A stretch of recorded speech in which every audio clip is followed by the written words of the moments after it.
I'm just waiting for the. All right, here we go. So we are recording. So good morning, everyone. Thank you so much for joining us for our last First Friday chat of the semester with the higher education program. My name is Rebecca Ronstadt-Contreras. I am the higher education administrator, and today we have we're actually highlighting our students, our higher education program students. They come from a variety of backgrounds and degrees and pathways, colleges, schools, and careers. And so I just want to thank everyone for being here. If you're here live with us now, thank you for joining us. If you are watching this later, after what is today, June 3rd, thank you for joining us. I am actually at a conference right now at Talking Stick Resort for the Not One More Symposium. So I'm meeting with a number of students as well who are participating here. So I do want to apologize for any background noise that you might hear. I have my headphone set on, so I'm trying to eliminate any background noise, but if you do hear something, I apologize. And I'm going to go ahead and get started by introducing our staff members. So staff, if you could unmute yourselves, put your camera on, and just introduce yourself, give us your name and your role here in higher education, and then toss it on to the next person. So thank you all so much. Erica, we'll go ahead and get started with you. Hi, everyone. Thanks for being here. I'm Erica Outcall. I'm a program advisor with Salt River Higher Education. And Joyla. Morning, my name is Joyla Gates. I am a program advisor, also community member for higher education. Tanya? Good morning, everyone. My name is Tanya Coakley. I'm the Salt River Higher Education Program Accountant.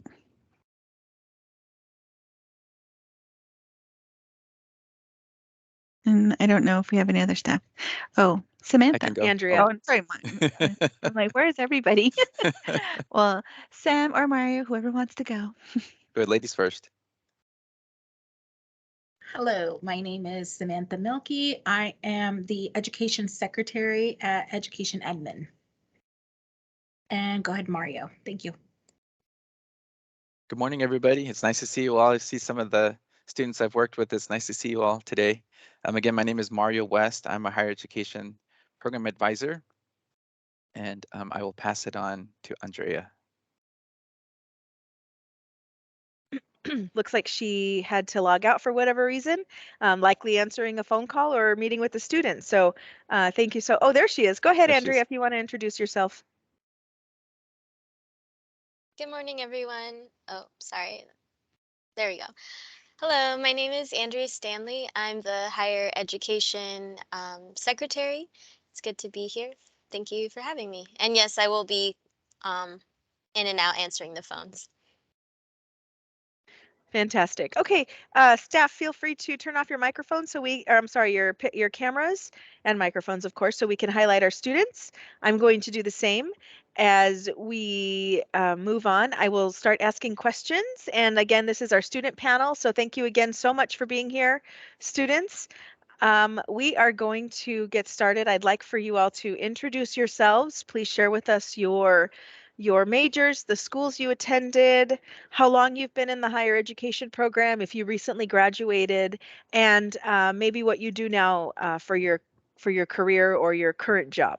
And we'll go ahead and get started with Samantha Mielkey. Thank you.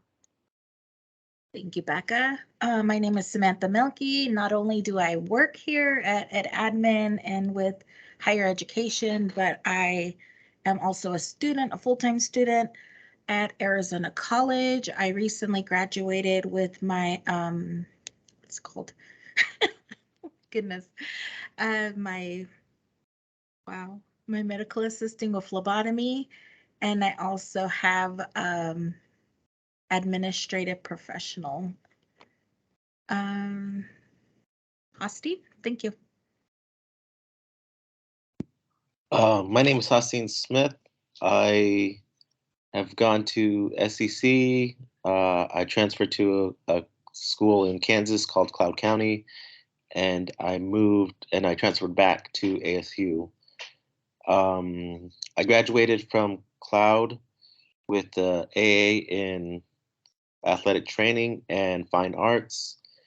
and I'm currently working on my sports science and performance programming degree. I graduate in the fall. I just have to finish up my internship, and then I'll move on to NAU.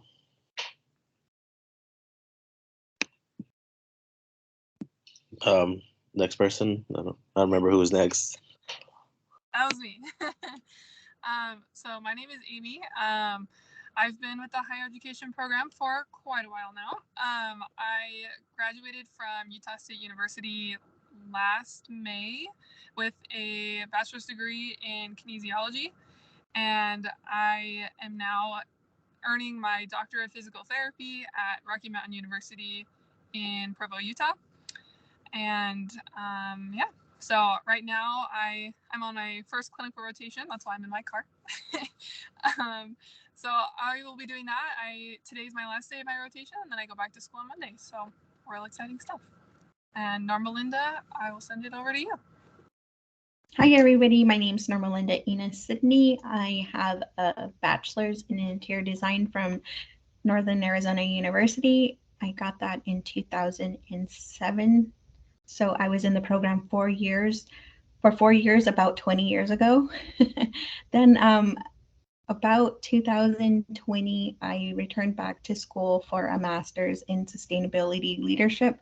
So I was in the program for about 1.5 years. I finished last May, and I'm happy to be here. I currently work at ACS Engineering Construction Services in the SHARP program, completing construction documents for home renovations and new home replacement plans. Thank you. Hi, my name is Deidra Dallas. I've been in the higher education program just right out of high school, so that's 2008. So it's been a while. So I started at Scottsdale Community College doing my general studies, and then I transferred over to Arizona State University to finish my degree in nutrition. I finished that December 2016, and then started working. I moved to Flagstaff, and then eventually started my program at the University of Arizona in my master's in library and information science. I got into the library field as a learning resource director for a small school. I enjoyed helping students, and that later turned into my passion to serve in a public library. So right now I'm located on the Hopi Reservation. I did my master's internship at the Hopi Public Library, and I worked on some grants, and those grants are open now. So we're trying to use those grants to create position, maybe a position for me or others. So that's kind of how I ended up doing independent contracting for the library right now. So that's my current situation. Yeah. Fantastic. Thank you all so much. Thank you for being here, and thank you for sharing your names and where you're studying. So I have 2 questions for you, and these kind of go hand in hand. You've already shared where you go to school and your majors.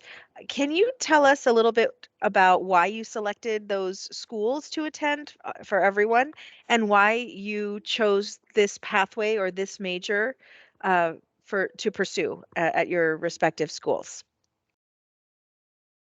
Sam, we'll start with you. Okay. I chose Arizona College because I wanted to do my certificate program for my medical assisting with phlebotomy. And then they had more programs, and I saw that they had an associate's degree in healthcare. So I was like, well, I should take that one too. And then I took that one. There's also a nursing program, which I will be attending. I just did my HESI, and I will be attending the Arizona College of Nursing. And I wanted to choose this pathway because my aunt was a nurse, and I really liked what she did.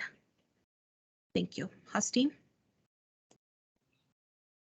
So originally I started going to college in high school through the Hoops program. And I've just been taking classes since then. Once I graduated, I took 2 semesters of full schedule. I didn't really know what I wanted to do. And so then I would take a class, but I was mostly working. And then I got a job with recreation, and then I also got offered a coaching position at the high school.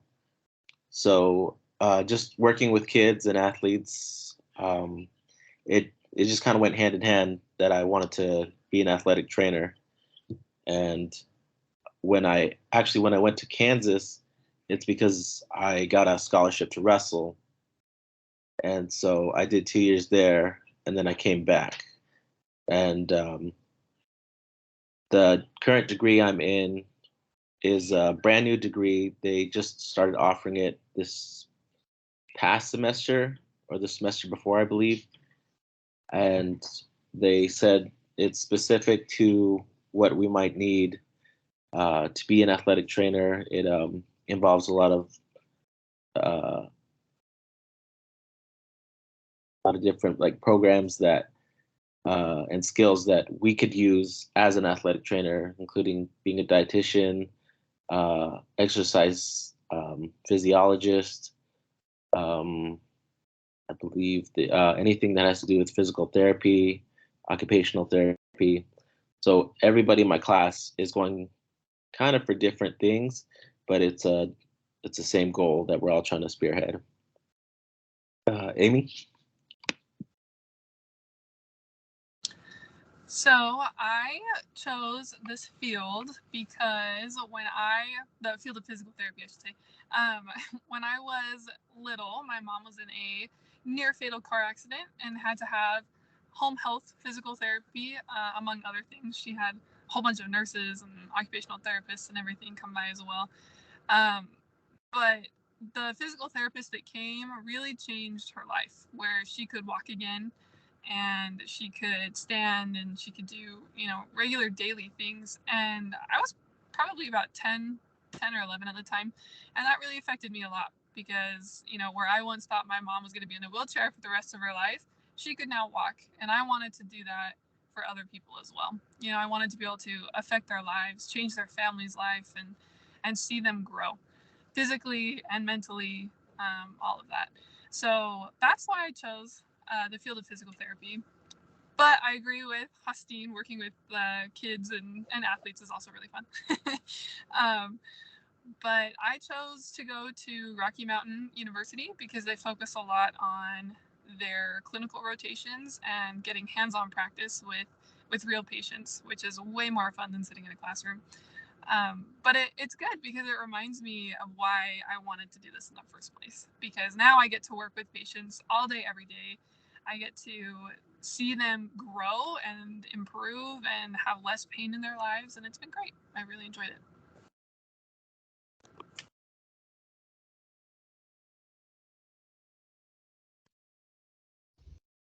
Well, Aimee, that's very inspiring. I believe when I chose my degree, it was based off of life experiences too. When I was little, I was obsessed with having a home of my own because I had a life of, moving every 3 years, 2 years, whenever our lease was up. So my lifelong dream was to have a home or at least build a home. And so when I got into high school, I started drafting in AutoCAD, and it was what do you call it, an elective. And I never knew that at 15 I was going to find the skill that would build and project my future all the way to today. So I went to NAU because I had joined a high school program called Upward Bound. And so they introduce you, first generation students, they introduce you to the tribal, to not the tribal campus, but to a university campus to expose you. So if you're in high school, I would highly suggest that you look out for those programs. There are very many programs that are catered to Native Americans or even first generation students. That was my first exposure to a university, was through one of those programs. And then as a result of that program, they gave me a full ride. So that was the whole reason why I went to NAU. I also had a choice to make when I was in high school of where to go. Because I did get scholarships to multiple places, but I chose NAU because it was close to home and it had a very collegiate feel. It felt like I was leaving somewhere, even though it was leaving somewhere like on the East Coast, even though it was only 2 hours away. And so that was the appeal to me. It felt like I was somewhere else. And I think that helped me a lot whenever I got homesick. I got to be in a place that snowed. I got to snowboard. I got to make a lot of friends. But then when I returned home and I started working for the tribe at Public Works and then ECS, I saw a need of having to be more energy efficient and how we were going to tackle sustainability goals. Every day I work with elders over the age of 55. One of the obstacles that they face every month is having to pay a large energy bill on their fixed income. So that was my inspiration on going back to school for sustainability. Because we design homes for this special clientele, I wanted to bring sustainability principles and energy efficientness to our designs. I'm sorry to go on, but next is Deidra. Oh man, okay. So library school. I didn't grow up and want to be a librarian. It just kind of all fell together. After I had completed my bachelor's of nutrition from ASU in December 2016, I ended up moving to Flagstaff. And then I started working for the school. It was a native Bible focused school, and I started doing library work there. And then because of my background in nutrition, I started doing the school lunch program there. And that's kind of how I got integrated into that school. The school was going towards an accreditation process, and they didn't have a librarian at the time. And when I was working there, I noticed like there was a lot of students that were struggling, and the faculty didn't really understand why. I think that there was a bridge that needed to be built from non-native instructors that were instructing native students. And so I had facilitated a study program, and that's kind of how I guess my library passion started, was with that study program. And then I was asked to come on staff as their learning resource director to help them push towards accreditation, because they needed a person with an MLIS, a library degree at a master's level, to push towards the accreditation. So we started that process, and I was the learning resource director for that school. So implementing that student study program, and then going to library school at the same time. I As a student, as a native student, and just, with my past struggles with academics and just how I had to push through, these barriers that just pushing through academic barriers to succeed, I was able to help those students there. And that's kind of how my passion with helping students study, advocating for education, and that started there at that school. I ended up moving back to Hopi, I think last July. So it's almost been a year since I've been back on the reservation, and that's when I started my internship at the Hopi Public Library. And during my internship, I was able to travel to different libraries within Navajo County. So I was able to visit municipal libraries, tribal libraries, and also volunteer libraries, and just seeing the different ways that they serve people. So that's how I got into the public library field. But one of my biggest highlights and passions with library and information science is just noticing the disparity between of access that Native people have with information services, especially in rural communities. And that's why I didn't choose, I noticed that I would have gone to Arizona State if they had a library program, but U of A offered it. But I also noticed that the University of Arizona is one of the leading schools that addresses the marginalization and disparity of diverse communities in receiving library and information services. And so they're one of the top programs that address that. And so that's probably one of the, I guess, the harder courses that I had, the hard pill to swallow, that, Native people don't receive the same library and information services as others. And so that fact, or just those concepts and topics, are kind of what shaped my career focus. So that's kind of how I ended up in my program. Thank you. Thank you all so much. This is wonderful. Thank you for sharing. So I have a question for everyone, just a show of hands. How many of you went to college right after high school? Okay, you all did. Okay, great. So great.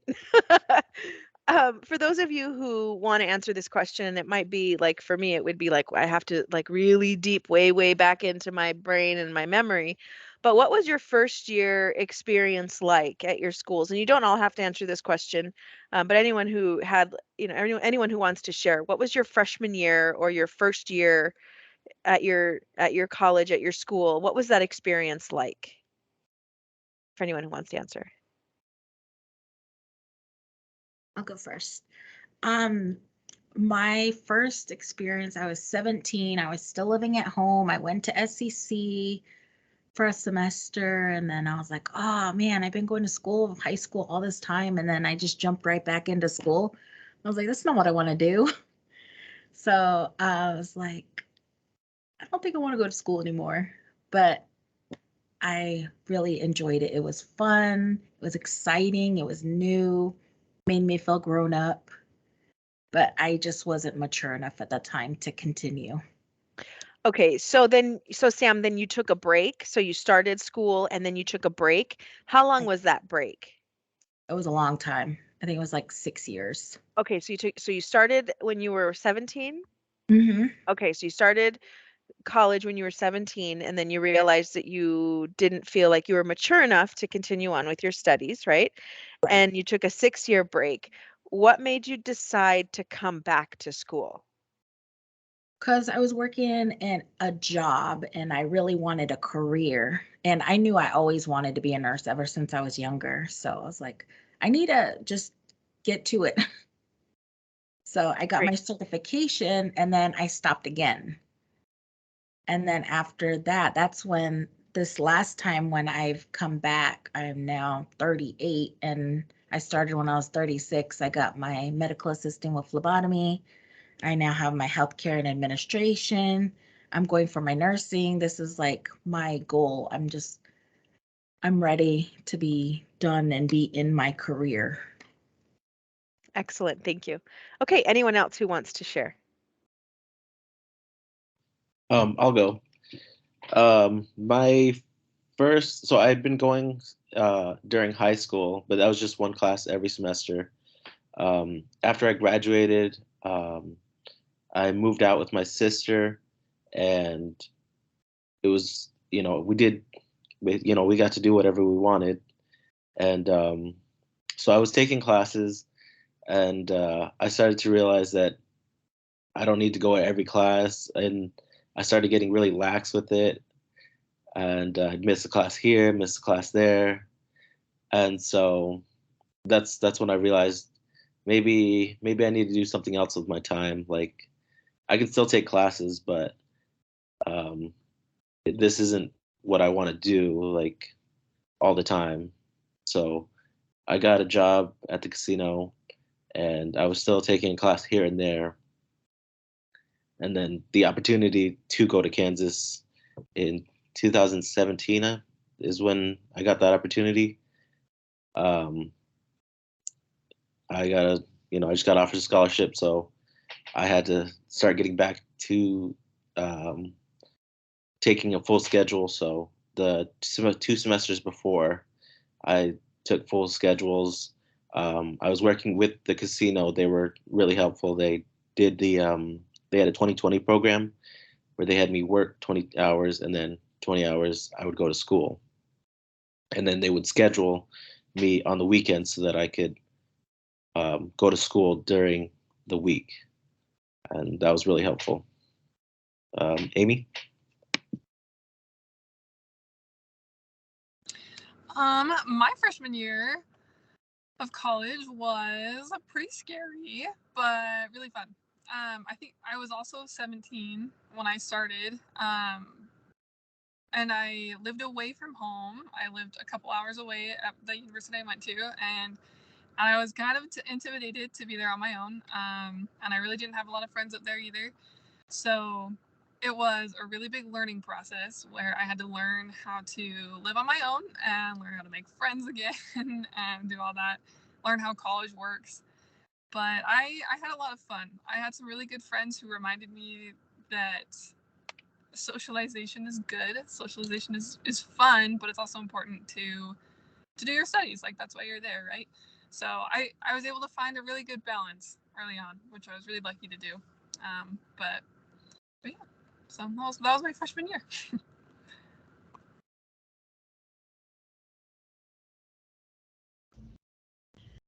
So unless Deidra wants to take this, I can speak about my first year at NAU. Because I believe my roommate was probably one person that made the most impact on me, yet I didn't know it until this conversation. So thank you, Lindsay. She was a very frugal girl. If you can live in the dorms, I would highly suggest it. I know that we have the option, or wherever you go to school, you have the option of living off campus. But living on campus has its perks. Yes, it sucks sharing showers and such and not having that much privacy, but it makes you accountable and it makes you more empathetic because you have a roommate. She was there and I had to be considerate of her, and I learned a lot of, just basic life skills from her too, because she came from a different she came from the East Coast. She was different than me. She was older than me too, so that also helped. But one thing she said to me, which I didn't think about till today, was she would always say, "We're not getting paid to go to class, but we're paying $100 a day to go to class," because she calculated how much it was tuition wise. But for me, I didn't really care because, like I said, I had scholarships and it was almost like, I wouldn't say free money because I had to work hard to get it, but I wasn't in her circumstances where she was taking out loans. So with her being there and always saying, "Well, I'm going to class because I'm paying $150 a day to be here," it really did, put me in my place. And she was always there to just be my cheerleader. I was homesick a lot because there wasn't anybody who looked like me, talked like me, or whatever. But I believe that made me stronger. Um, and of course, the classes that I took were a lot of art-based classes. I basically said I was an art student because I lived in the art building, but I would not take back that first year other than losing my grandma. Losing my grandma my freshman year when I was away from home, I just automatically went home. I didn't talk to anybody. I emailed my professors and such, but she died during midterms, so I had to drop out as a result because I did not take my midterms because we buried her that same week. I don't know if professors understand the impact of losing a grandparent in Native American country, but they try to be as sim, as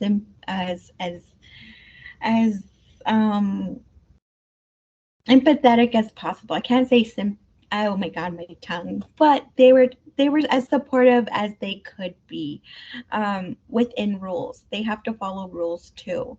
So it was just a little disheartening that I had to drop out because of those circumstances, but I did go back.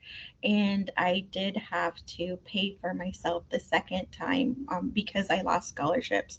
That second semester, I did have to pay for myself. And then I was in Lindsay's shoes at that term, but then I was able to get the scholarship back. So at any point, if you lose your scholarship, just know you can always get it back, or you can always get back into the program. Just follow the protocols, and everybody's here to help you. Thank you. Okay, might as well all go, right? Let's see. My freshman year, right out of high school, it was very confusing. I didn't know what I was doing. So if there's advisors out there, there are advisors, seek help, get advice from them. Because I took my, the track sheet they have, I grabbed that sheet and I did it the best way I could without any help. I think I was just so gung ho and like just fired up on my independence right out of high school that I was going to do this, and I kind of I ended up in like this big old stressful mess my first semester.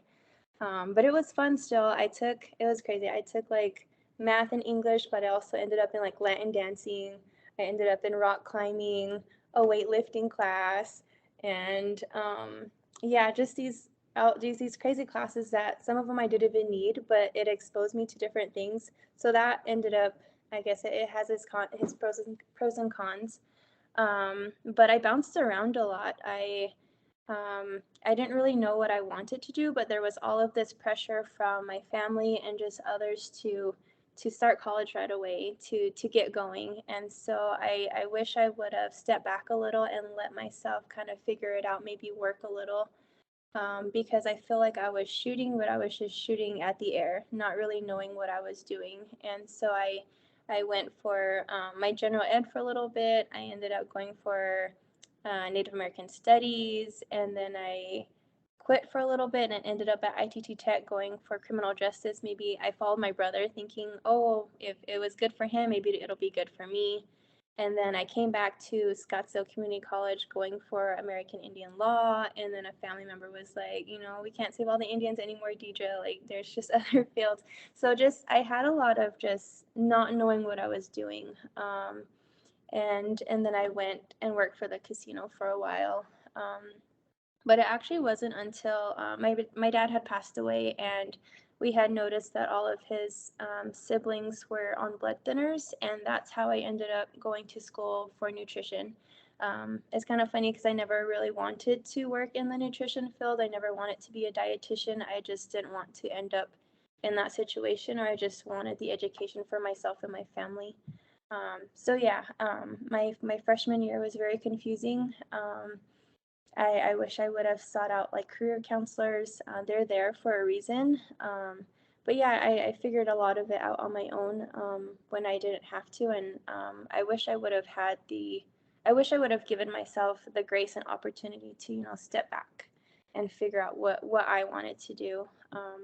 But yeah, just thinking about the freshman chaos, but now I know how to Latin dance. So. Wow, thank you all so much. I mean, see, this is exactly why we're doing this, because you all have different experiences. You have all experienced something, tragic, right? So, Normalinda, for you, really sharing how difficult it was for you losing your grandmother and really having to stop out, which is a very real thing that happens to many of our students, many of us, really. And so, how do we get past that when you're working with professors and instructors and academic institutions who may not understand the cultural significance of you really needing to be with your family during this time, and how do you communicate that with them in a way that helps them to be empathetic to your needs? And like you said, sometimes that just doesn't happen, and so you did what you needed to do, which was to withdraw from that semester, take a step back, and then continue on. And so, thank you for sharing that. And Deidra, same, right? You all of this is exactly why. So the higher education program for everyone is here. We're here to help you. Our main goal is to remove any financial barrier that would prevent you or anyone in the community from going on and pursuing their post-secondary education or your post-secondary dreams and goals. But beyond that, we're here to support you and to help see you to and through your studies. And so college advisors, right? I mean, it would be impossible for our staff to memorize every single course catalog for every single university right now at 60 plus schools, academic, vocational institutions that our students are attending. And you're just, five students, and we have Arizona College, ASU, NAU, U of A, and Aimee, remind me again where you're going. Rocky Mountain in Utah. There we go. So these are just five, right? All different catalogs, different courses, different degree programs that might mean the same thing, but are called something totally different, right? So with that, we're here to assist you but we're not experts in your respective fields, or so it is important, like Deidra said, to connect with your advisors, connect with your career advisors. I know Seneca Peters is on this call now. He works out of community employment. Their office is also here to assist. So we have so many resources here to assist you all, and I'm just really glad that you've all participated, or you're participating in this, to share your respective stories. um, Thank you. So switching gears, we've talked a little bit about where you went to school, what you've studied, why you selected it, what your experiences were like. Now let's bring it to current times. And we're not quite out of the pandemic, but we're coming out of it. And so for those of you who were in school during that time, what did that transition from in-person to online learning look like? And if you experienced any challenges, how did you overcome them? Anyone who's willing to share, feel free. If you don't have an experience to share relative to that specific question, you don't have to answer it. But I want us to be able to share that it can be done. It may be challenging for some, but how did you yourselves overcome that specific challenge, that transition from in person to online learning? I'll go first. So when I went back to school, I was a non-traditional student. I was a working parent and a full-time graduate student. So I decided that it was a strategic choice to go online as a working parent. So I chose an online graduate degree. So in that sense, the delivery method did not change. It was my capstone, my research, everything had to shift. So my graduate work was teaching Generation Z about sustainability. And I had this cool plan to work with youth services and, make my impact on the youth and make a very cool in-person fashion show about sustainability. Well, you can't do that when everybody's sheltering in place and people are working from home. And, there was a big disconnect and people weren't getting back to me and I was having to meet these deadlines. So that was discouraging and all the funding was going towards COVID. And very much rightfully so, everything should have gone to that. And everybody's efforts were all like, I met people before it happened. So I was having meetings about my graduate work in 2019 and then it happened. So we had this big master plan, but then everything shifted. But I had to adapt. So I made it a webinar and I had to do my own funding. So I started a scrunchie business on Etsy. So I sold these repurposed fabric that I sourced out, made scrunchies, just sewed and sewed at night. And I got my funding to supply, I believe, 30 sewing machines to the youth throughout Salt River and taught them how to sew their traditional dress through a webinar. And then at that webinar, we talked about how sustainability impacts Salt River. That was nothing like how I initially planned, but I think it was for the better because I had Vice President Leonard tell me that in the time that we were sheltering in place and away from each other, we weren't allowed to do many people felt it was important to stay safe instead of do these traditional dances for the girls at puberty. And yeah, I was impacting these girls at the same time. And he said it wasn't the same, but it quite filled the hole in the need that was there for the children that were seeking something outside of Zoom that was culturally based, but yet held their attention. Another obstacle I faced was Zoom fatigue. Here I thought I was being innovative making this webinar, but like nobody wanted to join on spring break, another Zoom meeting. And so those were obstacles that COVID had put in put in front of me. But what impacted me the most was my mom getting sick. And she was one of the few people that really, really, really did get sick. And having to care for her and be her caregiver and then teach my kids from home and be their teacher and then just juggle all the things. That thank you, Mario, for just, giving me just a little time to talk to you and work things out. Most of the time, just talk to somebody who's supportive, for keyword supportive, and as a listener. That way, you can probably work out your own problems just by talking to somebody. And I made daily to-do lists. And if I didn't get everything done, that was fine. But those daily to-do lists helped me declutter my brain in this time where everybody was um, managing. They were just barely managing.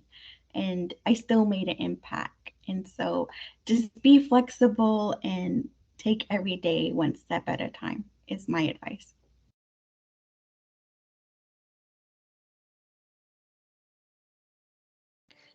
Thank you. Um, Oh, I'll go go. ahead, Hosteen. Okay. So I went. I was on school to since the pandemic started, and the semester had started, and we were going in person, and then we got an email saying we're switching everything to Zoom, and it was a rough transition for me. Um, I like to learn, with hands-on stuff, be in person, uh, just talking one-on-one, even, like visual cues of a diagram, stuff like that. It really helps me. So it was tough to just have somebody talk to me and, just watch a slideshow. Um, and it really was hard to uh, keep up with the assignments because you're not going every day. There's not a routine. It's just you're at a computer, all day every day.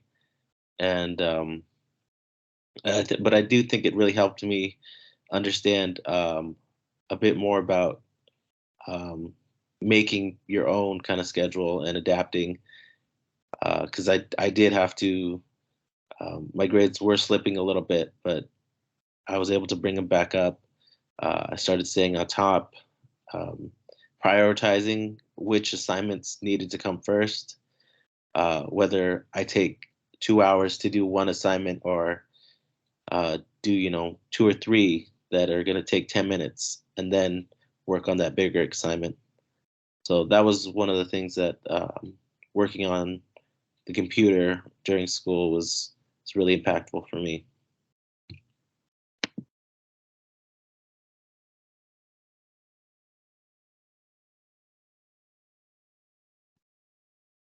I totally agree with Hosteen. It was so boring moving from like a hands-on type learning style to just sitting on Zoom listening was so hard. And like what a lot of what I do at school is very hands-on. It's like learning different techniques to mobilize joints and stretch people and exercise people. And man, trying to do that on yourself, not possible. I tried. But it was hard. It was hard to learn how to be creative and find different ways to learn and different ways to understand material when it's not taught in the normal way that you learn. I think now I have become a lot better at adapting to different learning styles just based on what's available. Because of that, I feel like I've gotten a lot more creative because of the pandemic and using the resources that I have and making the best out of it, just like Normalinda did. But yeah, it's definitely a challenge going from very hands-on type things to just sitting around. But like I said, I agree with Hosteen. Learning how to like time manage and do all that stuff was so important. And overall, I think I'm better because of it, even though it was a pain in the butt in the process.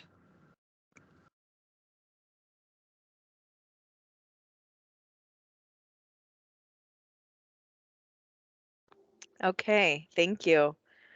All right, so we're still here. We still have a little bit more time to talk, but I heard some keywords. I heard creativity. I heard pivoting, right? So what else did I hear? Making or taking advantage of resources. What were some of the other things that we said that we did, right? I mean, you just kind of have to roll with it. I don't think anyone said that. I think that's that's me. But you all persevered, right? Is really the bottom line. What you've been doing, and so you should all be proud of yourselves for continuing on and taking breaks if you needed to, because it's been a rough couple years. I would say, and I'm sure I'm not the only one who thinks so.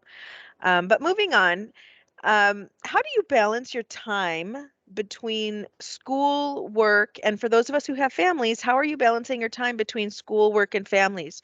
Or maybe just school and work, or maybe just school alone, because that's a lot in and of itself, right? When you don't add the other things. But how are we balancing our time, and what are we doing to make sure that you are taking time for self-care, and how are you doing that? Anyone who wants to answer that question, feel free. Time management, schedules, tasks list, scheduling everything from drive time to studying, eating, when you're going to be somewhere, what time, how long do you have to be there for, everything. Like you have to schedule everything, especially, I mean, I work full time, I go to school full time, I have a family, I enjoy, relaxing and spending time alone, doing self-care. But I mean, it's just timing, everything. So I do a little bit differently. I have a rough schedule, and it lets me have flexibility in case something does come up. If my family's like, "Oh, we're gonna go watch this movie," or "Oh, we want to do this," or "We're gonna have a barbecue or something," I can I can fit it in, and I can rearrange. All right, well, I was supposed to study at this time, but I can move it till later, and then usually on Sundays I'll start thinking about what I have to do during the week, and I plan it out. I make a rough schedule. I don't really try to keep too um, uh, like have a hard schedule where I need to do it this time, this time, this time. Um, I just was never like that. I don't like being exactly on time. I just like to be a roundabout. Well, if there's an important meeting, of course I'm going to be there. Of course I'm going to be early. But with self care and my family, it's all um, just being in Kansas was tough. Being by myself, and I was there for 2 years, and I really wanted to come home. I really wanted my family, but I knew I had to be here. I had to just do it by myself. So now that I'm back, it's really relaxing, and it's really comforting to just have them here, to know they're right down the street. And so I spend a lot of my time with them, you know just trying to be there for them, because I did miss a lot. I missed a lot of birthdays. um, People have passed on, and I didn't get to say goodbye to them. So it put in perspective that it is important to go to school, but also you know be there for people and be part of those experiences as they grow up. That's about it.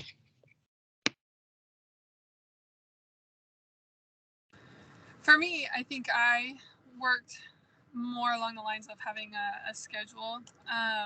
So usually I have a daily planner. So Sunday nights, I will pull up all of my classes and I'll go through the things that are due that week. And I will plan out when I do assignments or what topics I will study for each class every day. So Sunday night's kind of my night for that. It takes a while. It can, depending on the week, it can take anywhere between 20 minutes to like an hour. But then I'm aware of projects, tests, assignments, that sort of things that are a little bit further ahead. And then I can plan for those in advance as well. So I usually have some time, like 2 weeks ahead of when things are due. I don't do them 2 weeks before they're due, but but I'm aware of them. So I do that on Sunday nights for scheduling.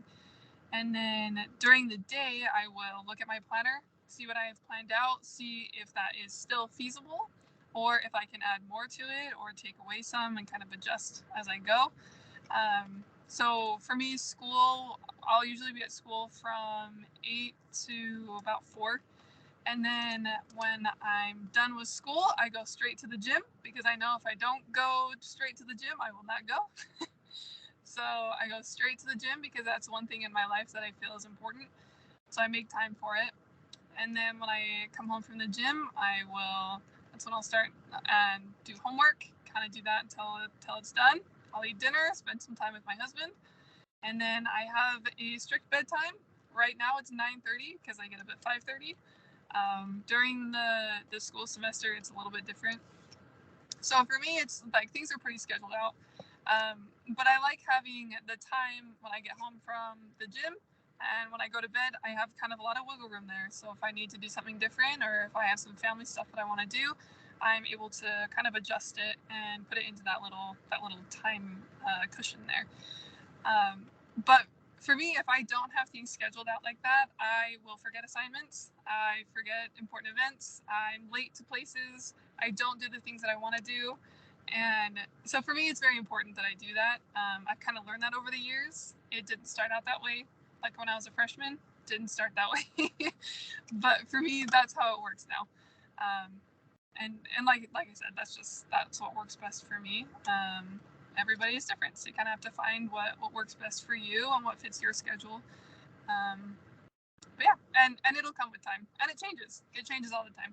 So like for me right now, I'm not doing school, so I don't daily plan because I don't need to.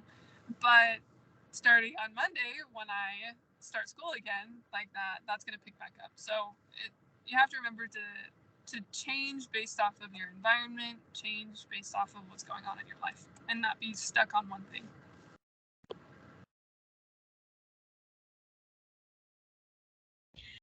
So I would say learn your learning style.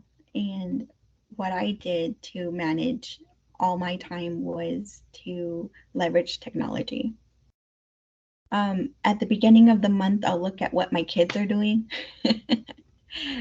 because they have games and they have presentations and awards, and I really want to be present for those. So that's what I prioritize first in the calendar. And then, of course, I know I'm at work from 8 to 5, and then from there you start realizing like how much time you really do have. And then I go to the syllabus and then I backcast. So if something's due on the 20th and it's like a paper, then I'll break that paper up into like 3 parts, and then I'll make appointments with the tutor based off of those assignments. And so at ASU, a graduate student has more access to more tutors and more tutor times and longer sessions. And they're all on Zoom. You can go in person if you want to, but I would have these standing appointments, and no matter where I was in my assignments, I would meet with the tutor, whether it was brainstorming, whether it was outlining, whether it was polishing up a written piece. Then I would always make that appointment, and they're there to just help you. And a lot of things that I would do would be I would talk to my phone as I was driving. I would read my assignment and like let it live in my brain. And as I was driving, I would like text to talk to my phone, and then I would email it to myself once I got to my destination. So all my thoughts and everything were there, and then I import it into Word doc, and then Word doc has a writing assistant there, and then I would have the tutor look at it, and then it'll be polished up. I just didn't want to overthink everything. And of course I did ebooks. I was listening to instead of reading my textbooks, I would have it be read to me. And there is just a lot of technology out there. I'm only using just a little bit of it. I am a working mom. I'm probably not cool with the technology. I'm pretty sure there's something else out there, but don't overthink it. Get it done. Your worst is somebody's best. You know, just get the assignment done. Um, I was so hard on myself all the time. And, you know, at the end of the day, teachers are more understanding than you think. And at the end of the day, you get the paper, you get that degree, and it's all worth it. And remember, this scheduling and this time when your life is just so busy, it's not going to always be like that. You're going to graduate, and then it's going to all be worth it. My husband would always hug me at the end of the day because he knew how hard it was for not just me, but my entire family. He said, it's not always going to be like this. It's not always going to be like that. And I think that little mantra would help us get through everything. And, you know, I don't even think my kids really know what they went through because I think when I was in my undergrad, I spent a lot of time worrying about how to start something instead of just starting it. So, thank you. I think for me, I'll just talk about the master's program that I just went through. When I first started it, there was an imbalance, like big time. I worked as a learning research director, as I mentioned, but I was also, I pushed myself to go full time with my master's program. And so I was logging in a lot of time at work. And then afterwards, I was trying to complete 3 courses the first few semesters. And I learned big time that that wasn't the best thing for me. I know that my personality played a lot into it, just being a yes man and a perfectionist, and that backfired big time.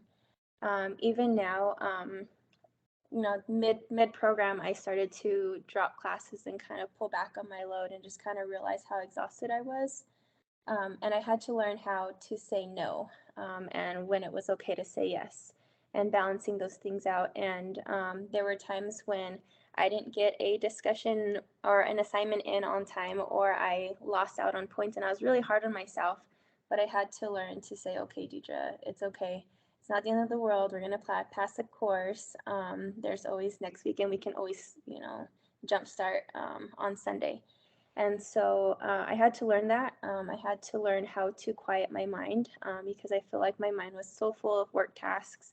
It was so full of the assignments that I had to do or the readings that I had to do that when I started to slow down my course load, there were these pockets of, this empty space or this time that I didn't have to do anything. And I had to tell myself, okay, well, I don't have anything planned now.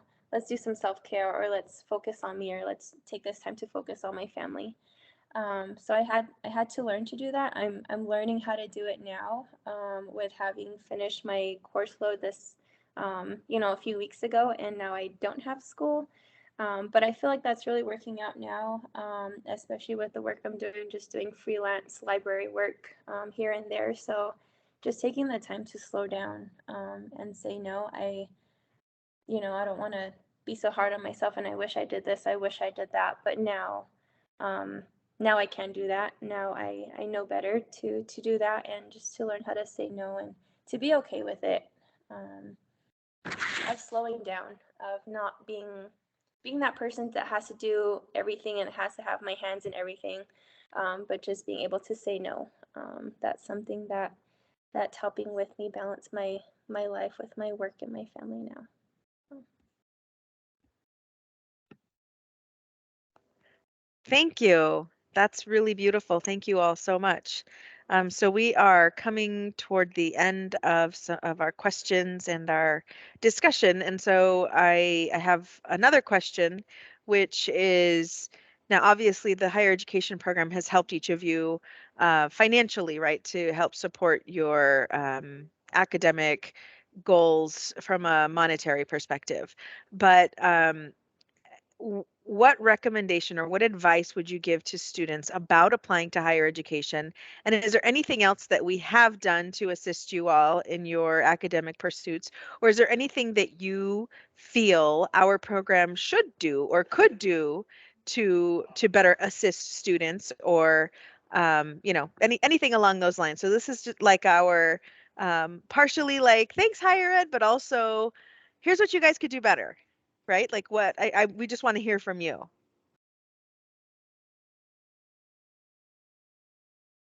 Okay. Thanks, higher ed. I appreciate it. You definitely giving us the opportunity to pursue our dreams and afford opportunities that we might not have gotten if we didn't have the funding. But also, you know, thank you. My advisor is Joyla for the past 2 years. She's helped me out like so much, reminding me of deadlines, emailing me, texting me, letting me know what I need to do. When I had like advice, she advised me on I had to take a leave of absence because I did get COVID and I was in the hospital for a while. She helped me with that. She helped me on things that I had to take out a couple of loans and I was confused and I didn't know what to do. I asked her like what I should do or how I needed to do it. Or, hey, this is what the school's saying. Is this what I need to do?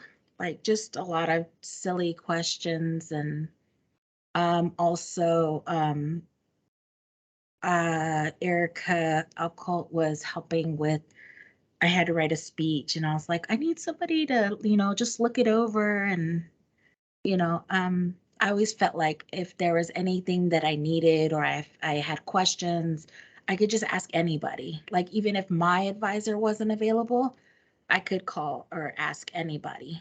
And if they didn't know the answer, they could find it out for me.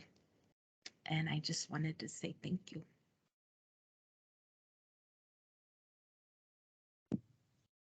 Thanks, higher ed. This definitely would have been possible without you.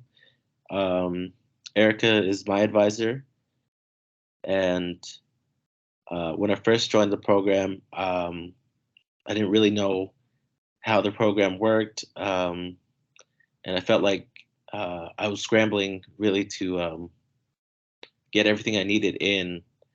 And now that I've done it a couple times, I know what I'm doing. It all makes sense. And like Normalinda said, when she first started her freshman year, I was able to go to school without any worries, where other people, they were actually paying and, taking loans out. So that was really helpful for me. And it was,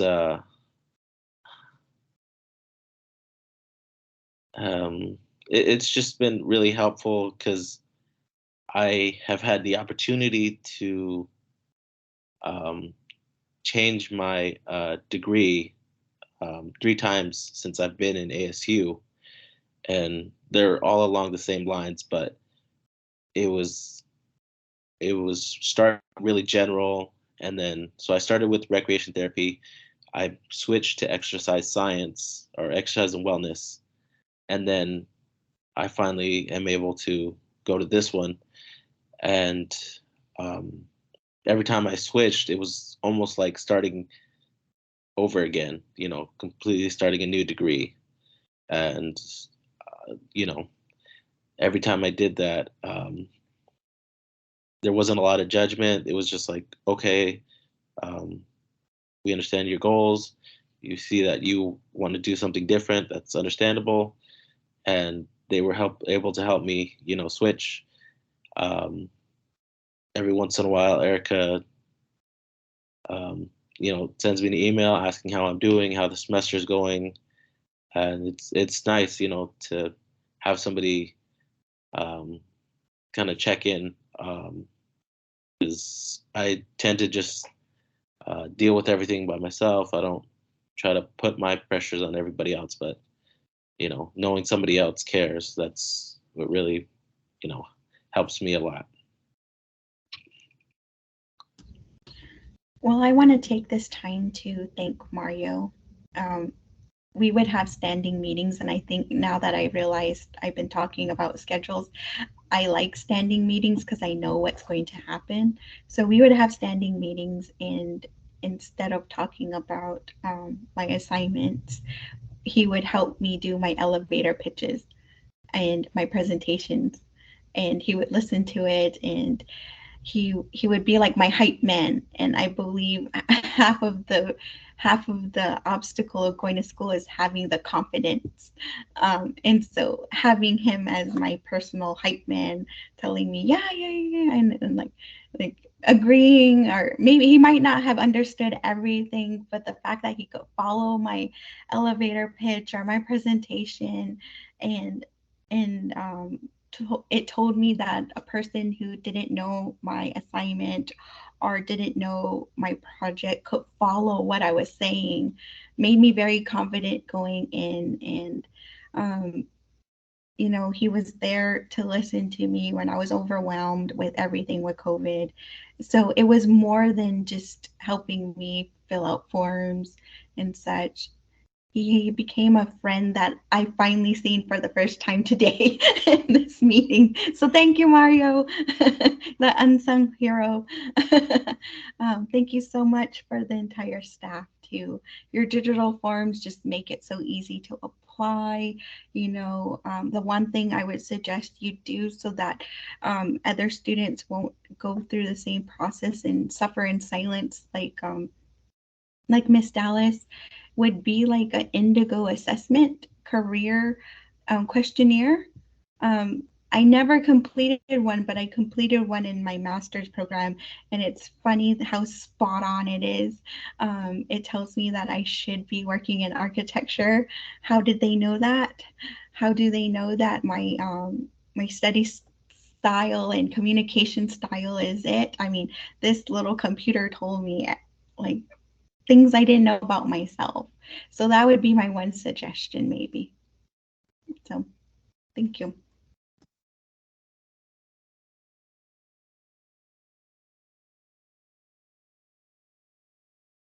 I also would like to say thank you to Mario. I should send Mario like a fruit basket or something. Mario's been super great. He answers all of my questions, no matter how many times I ask him the same question. Just a few months later, it happens all the time, literally yesterday. But he's been great, and 100% I would not be pursuing a doctorate degree without the help of the higher education program. Honestly, I probably wouldn't have finished college without their help. I like to think I'm an ambitious person, but having the support and the help that they provide is incredible. And it takes away so much of that financial stress that you can focus on anything else that you want to do. And it's really been incredible. And for me, I live in Utah, and I have not met another native from our tribe here, and I don't meet too many Native Americans here, but having the help from the higher education program makes me feel a little bit more tied to the tribe, even though I live so far away and haven't had the chance to visit lately because of COVID. So it makes me want to represent the tribe better. It makes me want to represent Native Americans better, and it makes me just be better all the way around. So I've been really grateful for that. Grateful to have that cultural tie, even though it's a little one. I've been really grateful for that, and I hope that my hope with all of this is that I could be an example to somebody who wants to pursue higher education and who maybe feels like they are different and don't exactly fit around the people around them. So I've really appreciated all of the help, all of the support, and the love, just all the love that comes from it. So thank you. Yes, I definitely like to echo the thank you. It's crazy just to think that, like, as a Native student, we're graduating debt free. And that doesn't happen for a lot of people, especially our people. So that is a big thank you. And again, I was another of Mario West's students, so I appreciate you, Mario. And also Joyla and Erica from when I was a higher education student and for my bachelor's program and at SEC. Just thinking about how much higher education has invested in my education so that I am able to invest in others. So yeah, the chain keeps going. So I really appreciate everything. Oh, I do like this. This is really fun. I wish I would have attended First Friday chats before. It's cool seeing other faces that have benefited from the program, but are also in school too. So I don't know what happens in the other First Friday chats, but just linking students up, I think during their program, whether it be like master's students linking up or bachelor students linking up, and just getting together, just doing like a, I don't know, I guess like a circle of collaboration just to see how everybody's doing and, you know, what's happening to others out there, just to have others to relate to. I think that would be really awesome. So I'm really appreciating the time that we get to spend together now. Fantastic. Thank you. Thank you all so much. So yes, we're here to be your hype man, hype woman, hype person, like Normalinda mentioned. We're here to do more than obviously make sure that your tuitions are paid for, but we're also here to help with your speech writing and your resumes and your CVs and your cover letters and those types of things. And so we have other staff members who probably weren't thanked, and so I don't want to make anyone feel left out. We just happen to have we happen to have 3 of Mario's students on this panel, which is why they're all thanking Mario. But we have Danelle Prieto, who is out of the office right now, but she is also an advisor who works very closely with students who are at the DOC and closely with other students. And then, of course, we have Tanya Coakley, who makes sure that all financial data, information, all the things that need to happen in order for you all to continue on with your studies are getting done. And Andrea and Sam who assist on the back end. And so thank you all. Thank you for thanking us and thank you for your recommendations. So Deidra, just to answer your question, the First Friday chats started as a way for higher ed to continue offering services during the pandemic, and they ended up being rather popular after the fact in that people would come back on YouTube and pay attention and watch them. And each session is different. I feel like our student panels are the most successful because we're sharing your stories and you're also wonderful and eloquent and give us the information that I think our students need to hear. But we've also had representatives from colleges and universities and different programs come and talk about new opportunities that students can participate in if they're interested. We've heard this year, we've heard from ASU, we've heard from U of A, we've heard from EVIT, we've heard from let's see, Grand Canyon. We've heard from just different individuals who've come to talk to us. And so next year we're going to continue on with our First Friday chats. It's on the first Friday of each month, and I think it'd be great if we did kind of to your point, Deidra, highlighting our students like in our associate degree circle or our vocational students who are really hitting a goal toward a trade and a certification of some sort to quickly get a skill, come out with a credential, and then start working.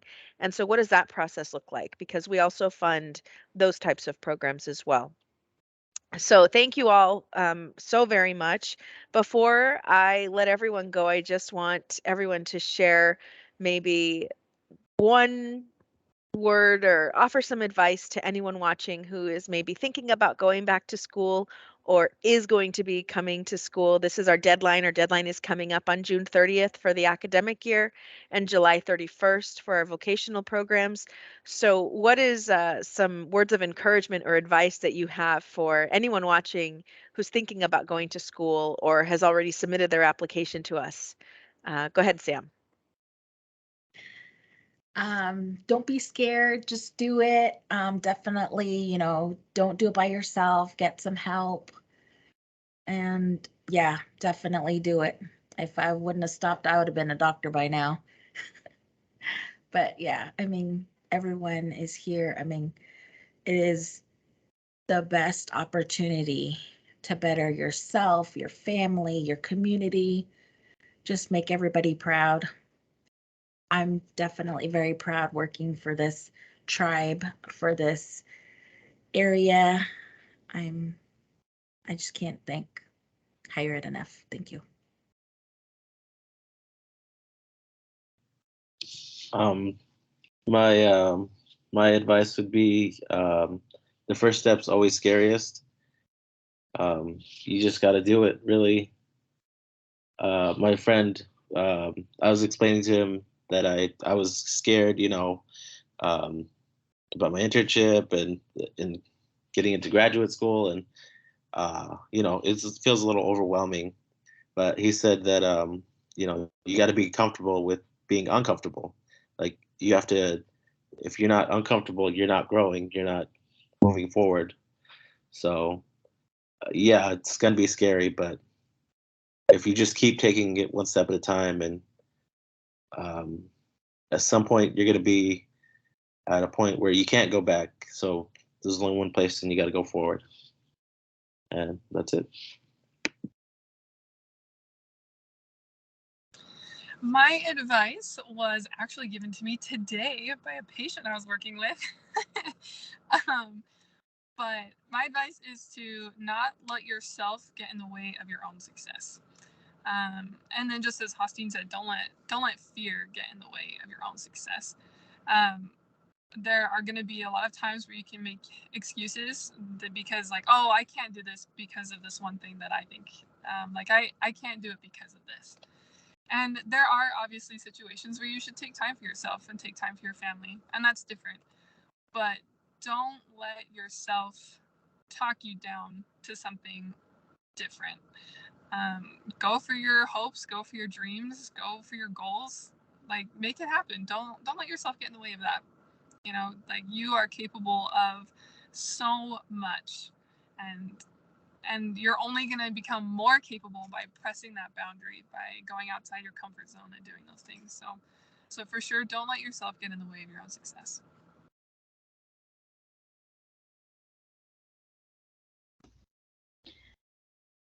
I 100% agree with Aimee.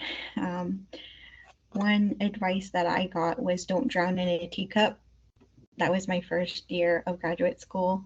He said, don't overthink it. Don't drown in a teacup. And I think about that every time when I overthink things. And so with those forms, I believe there's like a handful of forms. If you don't understand, just call and get it done, because I swear the first time you do the application, it's kind of hard, but then you'll do it again and you'll do it again and you'll do it again each semester or each year, depending on how your funding works out, but it'll get easier. At some point, I was just like, Mario would ask me for something, I'll be like, oh yeah, I got that. It's like, send it over to him. With confidence and with time and with practice, everything comes easier and easier. So I would just say, like Mickey said, don't do it by yourself, or if you have a friend who's also applying, do it together. If you need help, go ahead and call me. I am in the tribal directory. I can help you if you need to, but I'm sure there's other professionals, but yeah, just do it. Thank you. Oh man, word of advice. Yeah, I can agree with everybody. Just, yeah, do it. Take a chance on yourself. There are so many doors that open with higher education. There's not a lot of natives that will pursue it, but be a game changer. To use your education to come back and help our people. There are so many ways that we can use our education to serve our people and better our community. And it's gonna embrace the struggle, embrace, when it's hard. Remember those times, remember how it felt, remember how you got through it. And yeah, you'll be able to look back and see like, man, I went through that. I embraced the struggle. I went through it, and this is where I am today. And share that with other people and reach out. Reach out to those in the higher education office. They're there for you. And there's a lot of centers out there in the university or in the community college realm that are geared to help Native students. There's a lot of Native centers out there, so you don't have to go through your college experience alone. Yeah, that's probably what I would say. Well, fantastic. Well, that brings us to the end of our last First Friday chat for this spring semester. Thank you again, Samantha, Sam, Normalinda, Aimee, Deidra, and Hosteen for participating in our First Friday chat. We're going to take the summer off. Just kidding. We're not taking the summer off. We are prepping for the incoming applications, which are coming up on June 30th and July 31st. So if you haven't had a chance to apply, feel free to submit your application. Contact our office at 480-362-2547 if you need any assistance. And yeah, that's it. Thank you, higher ed staff, for being here. Thanks to all of our visitors for participating. Super appreciate this, all of you, for participating in this First Friday chat. You were fantastic. This is probably one of our best First Friday chats. I think our student panels always are. Maybe we'll do more of them this coming year. Thank you for your recommendations. Thank you for praising our staff members. They all deserve it. And we really do work very hard to help each and every one of you, whether you're here with us in person, watching us online, or coming to us from a different well, in the future. So hello to the future. But anyway, thank you all so much. Happy Friday. Have a happy summer. Good luck for those of you who are going on to your summer courses. And thank you again. Have a great rest of your day, everyone. I'm going to head back on to our conference. We'll see you later. Bye. Thank you, everyone. You guys are Thank awesome. you. Thank you. Awesome. Thanks, Thank everybody. you. We'll see you. Right. Hi, everyone.